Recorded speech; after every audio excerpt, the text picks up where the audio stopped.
दोस्तों आज का इस वीडियो में हम आपको बताएंगे कि जमाबंदी पंजी के साथ आप जो है सो अपना फॉर्म कैसे भरेंगे। देखिए इस राजस्व अभियान में आपको ये जमाबंदी पंजी जो है, जमाबंदी पंजी आपके गांव में वितरण हो रहा है। आपको अगर नहीं मिला है तो आप जो है सो अपने गांव में आपके जो मुखिया है या आपका जो वार्ड है या सरपंच है उसके घर पे ये फॉर्म वितरण हो रहा है। बहुत सारे जगहों पे, बहुत सारे डिस्ट्रिक्ट में, बहुत सारे अंचल में। अगर आपको ये फॉर्म अभी तक नहीं मिला है तो ये फॉर्म आपको ले लेना है। ये है आपको जमाबंदी पंजी, यही मेन फॉर्म है आपको। इसमें ये बताया जाता है कि अगर आपका जमाबंदी में कुछ गलती हो गया है, कुछ त्रुटि हो गया है तो उसको आप अभी सुधार करवा सकते हैं। और इस राजस्व महाअभियान के तहत अगर आपका जमाबंदी पूर्वज के नाम से है, दादा परदादा के नाम से है और उसको भी चाहते हैं कि आप हम अपने नाम पे करा लें या अपने पिताजी के नाम से करा लें, तो वो भी काम आप इस राजस्व महाअभियान में कर सकते हैं। तो देखिए यही जमाबंदी पंजी है, कैसे इसको भरा जाता है वो सारा जानकारी हम आपको पूरे डिटेल में अच्छे से बताने वाले हैं कि आखिर इस जमाबंदी पंजी को कैसे भरना है। तो देखिए यहाँ पे सबसे पहले अगर हम बात करें तो यहाँ देखिए लिखा हुआ है जमाबंदी पंजी प्रति, ठीक है। ये आपको, अगर आपका जमाबंदी ऑनलाइन में है तो आपको अंचल कार्यालय से मिलेगा। अगर आपका ऑफलाइन में है तब जाके ये आपको नहीं मिलेगा। तब क्या होगा, आपको जो है सो जमाबंदी उत्तराधिकारी दाखिल खारिज फॉर्म आपको भरना पड़ेगा। देखिए जैसे अगर आपका नहीं है तो ये देखिए उत्तराधिकारी दाखिल खारिज याचिका, ये फॉर्म आपको भरना पड़ेगा। और अगर आपका जमाबंदी पंजी है तब जाके आपको जो है सो कौन सा फॉर्म भरना है वो भी हम आपको बताते हैं। देखिए यहाँ पे देखेंगे तो इस फॉर्म के साथ आपको ये वाला फॉर्म आपको भरना है। अगर आप देखेंगे बहुत सारे डिस्ट्रिक्ट में, बहुत सारे अंचल में ये जमाबंदी वितरण हो गया है और ये वाला उसके साथ फॉर्म दिया जाता है। इसके साथ आप देखेंगे तो 4-5 पेज रहेगा, इसको दिया गया है 4-5 पेज। और उसके साथ साथ देखेंगे तो ये है, और इसके साथ एक फॉर्म और आपको मिला है जो लास्ट में आपको भरना होता है। वो फॉर्म कौन सा है वो भी मैं दिखाता हूँ आपको। देखिए कौन सा फॉर्म भरना पड़ेगा आपको, उसके लास्ट में आपको एक फॉर्म मिलेगा जो आपको भरना जरूरी है। तो देखिए ये जो है फॉर्म हम आपको दिखा रहे हैं, ये आपका फॉर्म है जो है सो अभी प्रमाणित शपथ पत्र। ये फॉर्म भी आपको क्या होगा उसके साथ आपको भर के जमा करना होगा। तो आइए हम सभी फॉर्म को एक एक करके भरते हैं। कैसे आखिर भरना है इस फॉर्म को भी हम आपको बताएंगे। तो देखिए यहाँ पे आपने देख लिया ये फॉर्म भरना है, तो सबसे पहले आपको क्या करना है, आपका जो ये जमाबंदी पंजी है सबसे पहले इसको सही से पढ़ना है। इसमें अगर कोई गलती है तो इसको सुधार आप करवा सकते हैं। हम एक एक स्टेप बताएंगे। बहुत सारे लोग कमेंट करते हैं कि 2 भाई हैं, 3 भाई हैं, कैसे भरना है, दादाजी को 2 भाई था, चाचा जी को 2 भाई बेटा है। देखिए सारा हम अच्छा से आप लोग को बताते हैं, लेकिन आप लोग वीडियो क्या करते हैं, पूरा नहीं देखते हैं। वीडियो पूरा देखिएगा तब जाके समझ में आएगा। और अगर वीडियो आपको अच्छा लगता है तो आप लोग लाइक नहीं करते हैं, कमेंट नहीं करते हैं और शेयर भी नहीं करते हैं। चैनल को कम से कम सब्सक्राइब कर लीजिए अगर आप पहली बार हमारे चैनल पे वीडियो देख रहे हैं। तो देखिए यहाँ पे जमाबंदी पंजी प्रति लिखा है। अगर देखेंगे तो यहाँ लिखा है अगर जमाबंदी में कोई अशुद्धि है तो उसके नीचे दिए गए खाली स्थान में लिखें। अगर आपके जमाबंदी में कोई गलती हो गया है, जैसे यहाँ पे हम आपको एग्जाम्पल के तौर पे देंगे। देखिए लिख रहा है खाता संख्या, खेसरा संख्या और रकबा यहाँ पे बता रहा है। तो अब आपको करना क्या है, अगर आपको मान लीजिए खाता संख्या लग रहा है गलत है तो आप इस नीचे वाला बॉक्स में लिखेंगे। अगर खेसरा संख्या आपको गलत लग रहा है तो नीचे वाला बॉक्स में लिखेंगे। अगर गलत नहीं है तो ये जो 13 लिखा है 13, यहाँ पे 13 लिख देना है। और यहाँ देखिए ये दोनों अगर आपको लगता है सही है तो इसको सही सही यहाँ पे लिख देना है। अगर इसमें भी आपको लगता है कि गलती है तो यहाँ पे सुधार करके आप लिख सकते हैं। अगर लगता है सही है तो आपको उसको सेम टू सेम यहाँ पे भर देना है। इसके बारे में हम बात करेंगे, इससे पहले हम आपको बताएंगे। यहाँ पे देखिए लिखा है जिसके नाम से जमीन रहता है वो इसका नाम यहाँ पे आप देखेंगे तो ऊपर में लिखा रहता है। अब आपको करना क्या है, अगर इस जमाबंदी प्रति से आप सोच रहे हैं कि हमारे पूर्वज के नाम से है हम अपने नाम पे करवा लें, या आप सोच रहे हैं कि हम अपने पिताजी के नाम से करवा लें, या आप अपने नाम पे खुद कराना चाहते हैं तो वो भी आप आसानी से करा सकते हैं। देखिए इसके लिए अगर आप अपने नाम पे या अपने पिताजी के नाम पे कराना चाहते हैं तो जिसके नाम पे कराना चाहेंगे उसका नाम यहाँ पे लिखना पड़ेगा और उसके पिताजी का नाम लिखना पड़ेगा। इसके बाद हम आपको दिखाते हैं एक फॉर्म, हम पहले से भरे हुए हैं, उस फॉर्म को हम दिखाने का प्रयास करेंगे। आपको देख लीजिए उसको कैसे भरना है। देखिए तो देखिए यहाँ पे हम आपको बता देते हैं। देखिए एग्जाम्पल के लिए हम बाद में वहाँ पे फिर से बताएंगे। देखिए यहाँ पे क्या करना है, अगर अपने नाम पे लेना है जैसे हमको अपने नाम पे करवाना है तो हम यहाँ पे लिख दिए शंकर कुमार, पिता अपने पिताजी का नाम लिख दिए, गांव क्या है वो डाल दिए, पोस्ट क्या है डाल दिए, यहाँ पे अपना मोबाइल नंबर आपको डाल देना है। तो इस प्रकार से अगर आप अपने नाम पे या पिताजी के नाम पे कराना चाहते हैं तो इस प्रकार से इसको भरना होगा। अब आगे समझिए, कॉन्सेप्ट बहुत क्रिटिकल काम है। देखिए राजस्व महाअभियान में इतना आसान काम नहीं है जितना आसान लोग सोच रहे हैं। मैं आपको बता दूं, अगर ये फॉर्म अगर अभी अच्छा से नहीं भरेंगे तो बाद में फिर गलती हो जाएगा, तो फिर आपको सुधार करना मुश्किल है, क्योंकि बहुत लंबे समय के बाद इस बार सर्वे शुरू हुआ है। आइए बात करते हैं। देखिए यहाँ तो अब समझ गए, आपको पहले बता दिए, अगर इसमें आपको गलती है तो ये नीचे वाला बॉक्स में लिख सकते हैं। ये तो हुआ एक बात कि अगर मान लीजिए हो सकता है, मैं आपको एग्जाम्पल के तौर पे बताता हूँ कि मान लीजिए हो सकता है, देखिए मैं बता रहा हूँ आपको कि हो सकता है कोई एक प्लॉट था जिसका ये क्या है, जमाबंदी है, जिसका उत्तर, दक्षिण, पूरब और पश्चिम क्या था, चौहद्दी था इस जमीन का।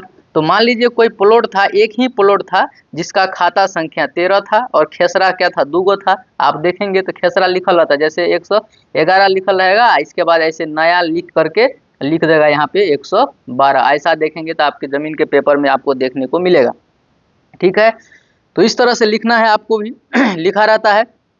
तो हम बात करेंगे, अगर मान लीजिए कोई एक ही प्लॉट था, इस पूरा प्लॉट का, ये प्लॉट मान लीजिए आपका 20 कट्ठा का था, ठीक है, 20 कट्ठा का ये प्लॉट था। तो इस पूरा प्लॉट का क्या हुआ, एक जमाबंदी बना, क्या हुआ, एक ही जमाबंदी बना। तो जब पूरा प्लॉट का एक जमाबंदी बना तो क्या हुआ, यहाँ पे देखेंगे, क्योंकि एक ही प्लॉट, यहाँ पे हम बताएं आपको एक ही प्लॉट है, तो एक प्लॉट है तो एक ही प्लॉट का खाता लिखा है यहाँ पे, और खेसरा उसका 2 गो था तो 2 गो लिख दिया, और रकबा जितना था यहाँ पे लिख दिया। अब उसका चौहद्दी आप यहाँ पे आसानी से लिख सकते हैं, क्योंकि एक ही को प्लॉट है तो चौहद्दी यहाँ पे 4 ऑप्शन दिया है, चारों को भर सकते हैं, आराम से भर दीजिए। इसके बाद परिवर्तन के लिए प्राधिकार, इसमें कुछ नहीं करना है, लगान आपको 60 रुपया, ये सब पूरा भरा हुआ है, इसको कुछ नहीं करना आपको। अब यहाँ पे कॉन्सेप्ट आता है कि बहुत सारे लोग के क्या किए, दादा परदादा या बहुत सारे लोग के पिताजी पहले समय में क्या किए, 4, 5, 10 के वाला जितना था उनके पास जमीन, सभी जमीन को क्या किए, एक ही जमाबंदी बना दिए। तो जब मान लीजिए आपके पास 10 के वाला या 5 के वाला या 15 के वाला का जमाबंदी एक ही जमाबंदी बनाया गया, तो क्या हुआ, अब जो है सो यहाँ पे मान लीजिए अगर आपका कुछ हो सकता है, जितना के वाला है 10 या 8 या 5, उसमें से कोई 2-3 के वाला का जो जमाबंदी है, मतलब खाता खेसरा है, वो गलत लिखा गया है। तो यहाँ पे तो 2 का ऑप्शन दिया है, खाता यहाँ गलत है तो यहाँ लिखिए, इसको लिखिए, इसको लिखिए, तो 2 ही ऑप्शन है। तो अब इस केस में क्या करना है, यहाँ पे आपको कुछ नहीं करना है, ठीक है। अगर आपका खाता खेसरा में गलती है तो देखिए हम आपको एक और एग्जांपल देने का प्रयास करेंगे। देखिए खाता खेसरा कैसे गलती रहता है, और देख लीजिए एक बार फिर से यहाँ पे देखिए, बहुत सारे लोग ऐसे हैं जिनका खाता 0 खेसरा भी 0 लिख रहा है, ठीक है, खाता और खेसरा दोनों दिख रहा है। लेकिन इस जमीन का अगर हम बात करें तो ये जमीन क्या है, कम से कम 7-8 के वाला का जमीन है, जिसका टोटल 90 डेसिमल है, ठीक है। तो ये क्या किया है, यहाँ खाता खेसरा 0 हो गया है। तो अब मान लीजिए 7-8 के वाला का है, तो यहाँ पे हम कैसे सुधार करेंगे, 2 बॉक्स में तो नहीं हटेगा। और चौहद्दी भी 2 का जमीन, 1 जमीन का दिया है, तो एक ही जमीन का जो दिया है तो एक ही जमीन का हम चौहद्दी लिख सकते हैं।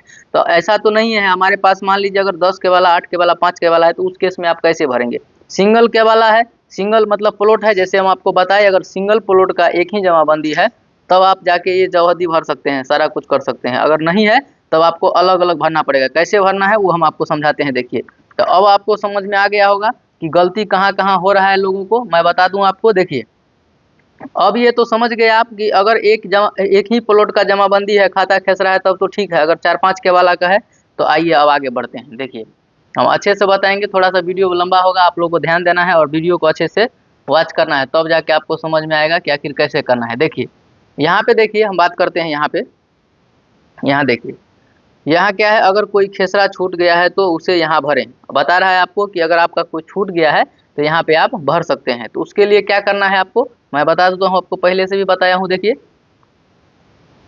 देखिए तो अब क्या करना है, मान लीजिए आपका खाता छूट गया है या खेसरा छूट गया है, तो अब इस केस में आप क्या करेंगे।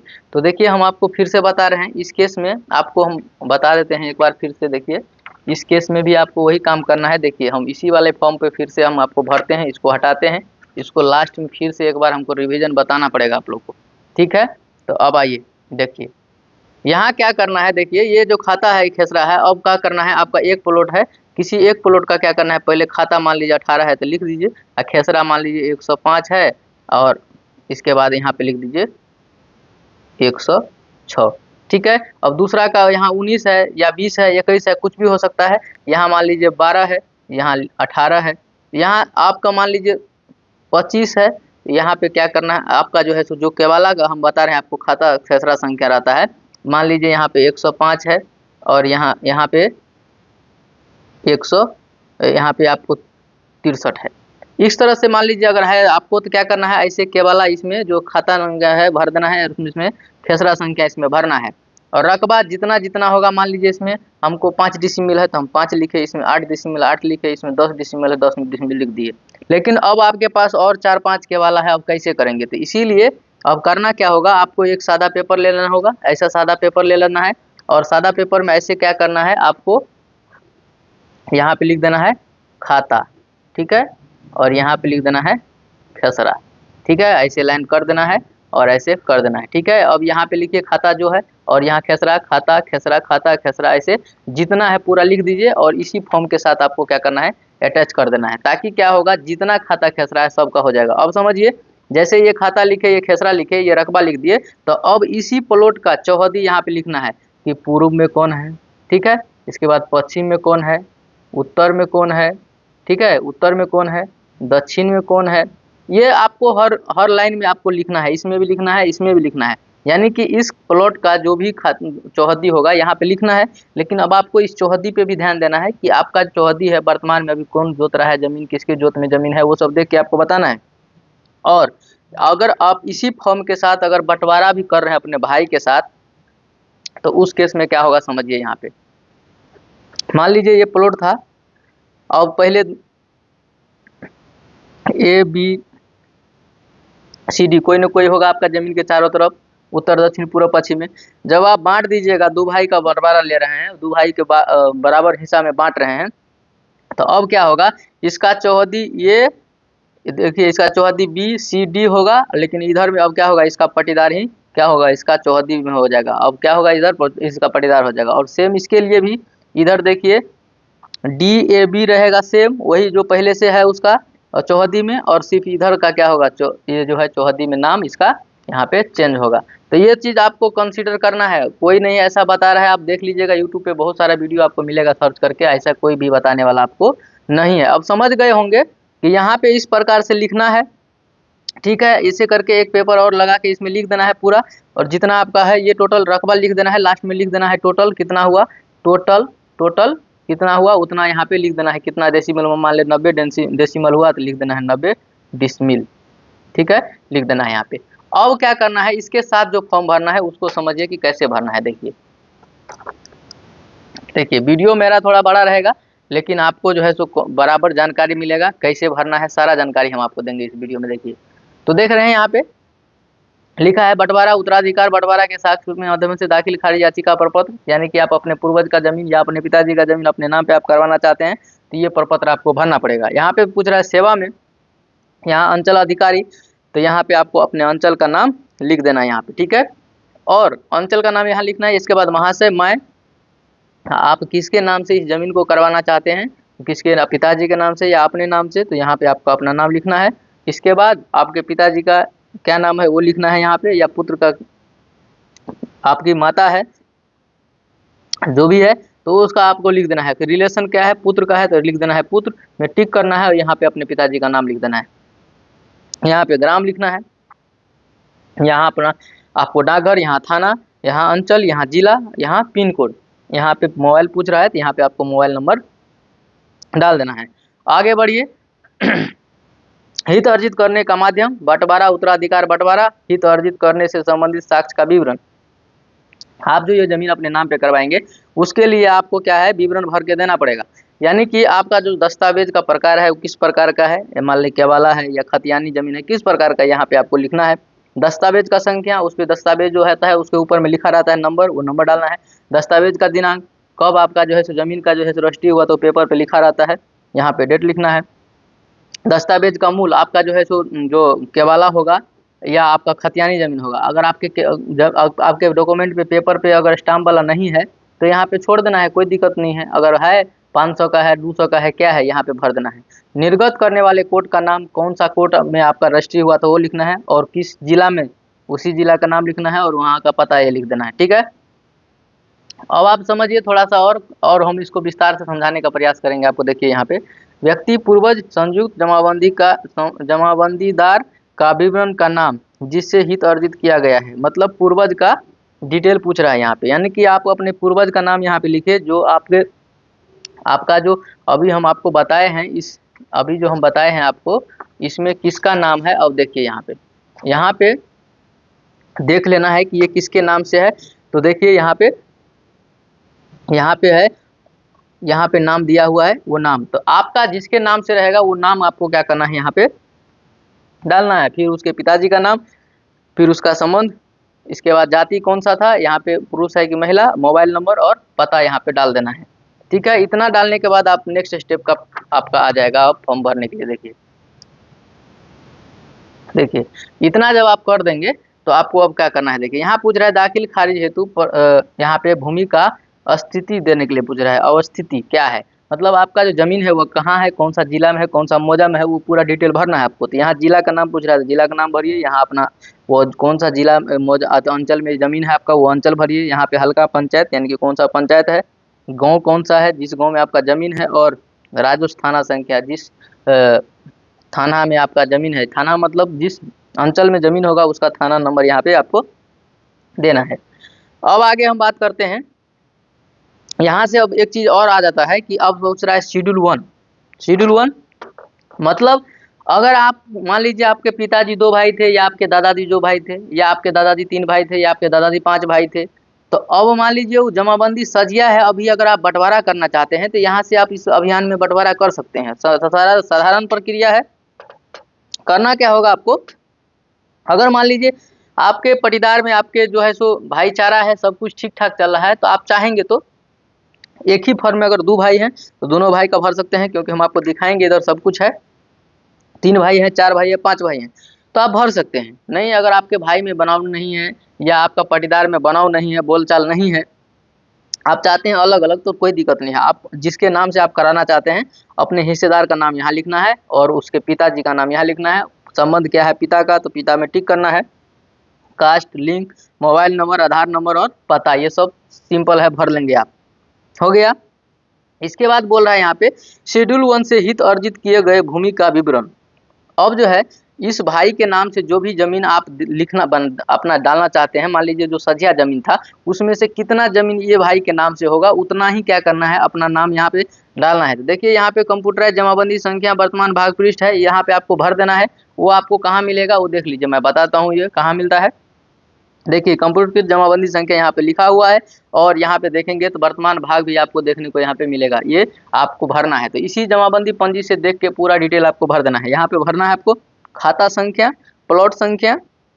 और यहाँ पे कॉन्सेप्ट समझिए, अगर भाई में आप अकेले भरना चाहते हैं तो मान लीजिए आपका 10 डिसमिल का क्या था जमीन था टोटल, तो 5 डिसमिल ही आपको भरना है। अगर मान लीजिए आपके पास 12 डिसमिल जमीन था, 3 भाई थे, तो आप जो है सो 4 डिसमिल ही भरना है, 4 भरना है सभी भाई को। बहुत सारे लोग बोलते हैं कि सर हमारा जो भाई जमीन को ये बेच दिया, तो मान लीजिए 4 डिसमिल बेच दिया तो 8 डिसमिल बच गया है, तो 8 डिसमिल जिसके हिस्सा का बच गया है वो अपना अपना हिस्सा का जमीन का भर के क्या करना है, जमा करना है। तो वही मैं बता रहा हूँ, देखिए जिसके नाम से भरना है वहाँ पे तो नाम उसका भर दिए, अब उसके हिस्सा में कितना जमीन है वो यहाँ पे खाता संख्या, प्लॉट संख्या, क्योंकि वही रहेगा, केवल एक ही है, लेकिन अब भाई भाई में क्या हो रहा है, अलग है। मान लीजिए ये प्लॉट है, अब 2 भाई में बटेगा तो यहाँ पे आड़ा पड़ जाएगा। तो अब क्या हो रहा है, पहले तो एक ही था लेकिन अब 2 प्लॉट हो गया, तो उसके हिसाब से चौहद्दी भी आपको चेंज करके भरना पड़ेगा। देखिए यहाँ पे खाता संख्या, यहाँ पे प्लॉट संख्या डाल देंगे, ठीक है। इसके बाद यहाँ पे पूछ रहा है कुल रकबा एकड़ में क्या है, तो एकड़ में नहीं है तो 0 डाल देना है आपको। इसके बाद डिसमिल में कितना डिसमिल है उतना डिसमिल यहाँ पे लिख देना है, ठीक है। अब चौहद्दी में अगर भाई में आप अकेले हैं, पूरा प्रॉपर्टी वंशज का जो है सो पूर्वज का पूरा प्रॉपर्टी आप ही के नाम से होगा, तो आपको जितना है उसके वाला में पूरा यहाँ पे भर दीजिए। नहीं अगर आपका जो है सो 2 भाई का हिस्सेदार है, तो हम आपको बता दिए यहाँ पे कि अगर 10 डिसमिल था तो 5 डिसमिल होगा, 12 डिसमिल था 3 भाई हैं तो 4 डिसमिल का होगा। तो यहाँ पे उसी प्रकार से आपको क्या करना है, भरना है चौहद्दी में। अब आपको चौहद्दी भर देना है, उत्तर में कौन है, दक्षिण में कौन है, पूर्व में कौन है, पश्चिम में कौन है। यहाँ तक आपको कॉन्सेप्ट क्लियर हो गया होगा। अगर मान लीजिए दूसरा भाई भी इसी फॉर्म में भर रहा है, आपको बोलचाल है, भाईचारा है, आप चाह रहे हैं कि एक एक फॉर्म भर दो, जमा कर दो, अलग अलग जमाबंदी हो जाएगा, तो वो भी आप कर सकते हैं। एक ही फॉर्म भरिए और दोनों का अलग अलग जमाबंदी हो जाएगा। तो यहाँ पे देखेंगे, देखिए लिखा हुआ है शेड्यूल 2, देखिए शेड्यूल 2 से।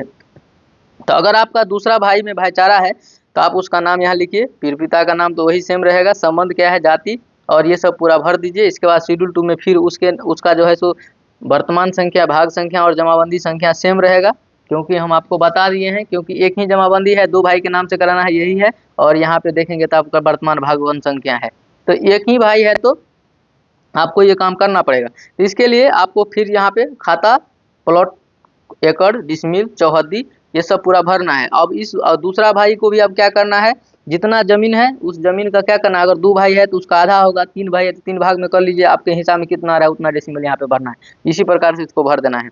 अगर आप 4 भाई हैं, 5 भाई हैं, तो उसके लिए देखिए, अगर आप 3 भाई हैं तो फिर से शेड्यूल 3 खुल जाता है, अगर 4 भाई हैं तो फिर से शेड्यूल 4 खुल भरना है आपको, अगर नहीं है तो नहीं भरना है, छोड़ देना है। देखिए 4 शेड्यूल है यहाँ पे। इसके बाद अगर आप 5 भाई 6 भाई एक वो फॉर्म में भरना चाहते हैं तो आप दूसरा फॉर्म लेके अटैच कर सकते हैं, नहीं तो आप अलग अलग फॉर्म लेके भर लीजिए, कोई दिक्कत नहीं होने वाला है। देखिए अब हम बताते हैं, यहाँ पे ये सब पूरा लिखा हुआ है कि जो भी इसमें हम दे रहे हैं सब हमारा सही है, कोई दिक्कत नहीं है। इसमें बता रहा है, शपथ पूर्वक बयान करता हूँ कि मेरे द्वारा ऑनलाइन दाखिल खारिज करने हेतु दी गई विवरण सही है तथा उक्त जमीन पर हमारा स्वामित्व शांतिपूर्ण दखल कब्जा है, और अगर भविष्य में जांच सत्यापन शिकायत के क्रम में प्रमाणित होता है कि मेरे द्वारा गलत विवरण दी गई है तो मेरे ऊपर विधि सम्मत कानूनी कार्रवाई की जा सकती है। इसके बाद अनुल्लंघन की सूची में दिया है मृत्यु प्रमाण पत्र, शपथ पत्र, पंजीकृत विलेख के माध्यम से, ठीक है। इसमें क्या करना है आपको, अभी जो है सो मुखिया जी के पास आपका अगर मृत्यु प्रमाण पत्र नहीं है तो आपका अपने पिताजी का आप जो है सो मृत्यु प्रमाण पत्र या दादाजी का मृत्यु प्रमाण पत्र आप अपने मुखिया के पास जाकर बनवा सकते हैं। अगर उसका फॉर्म चाहिए तो हमारे टेलीग्राम से जुड़ जाइए, वहाँ पे हम फॉर्म का फॉर्मेट डाल दिए हैं, वो फॉर्म भर के आप जमा कीजिए, आपको जो है मुखिया जी के पास बन जाएगा। इसके बाद जिसके नाम से है यहाँ पे साइन करना है, यहाँ पे साइन कर देना है। अगर अंगूठा निशान लगाता है तो अंगूठा निशान लगा के इसे घेर देना है, और इस प्रकार से है। देखिए इसमें बताया जा रहा है, लास्ट में नोट पॉइंट कहता है कि उपयुक्त प्रपत्र में जो लागू हो वही भरें, शेष को काट दें।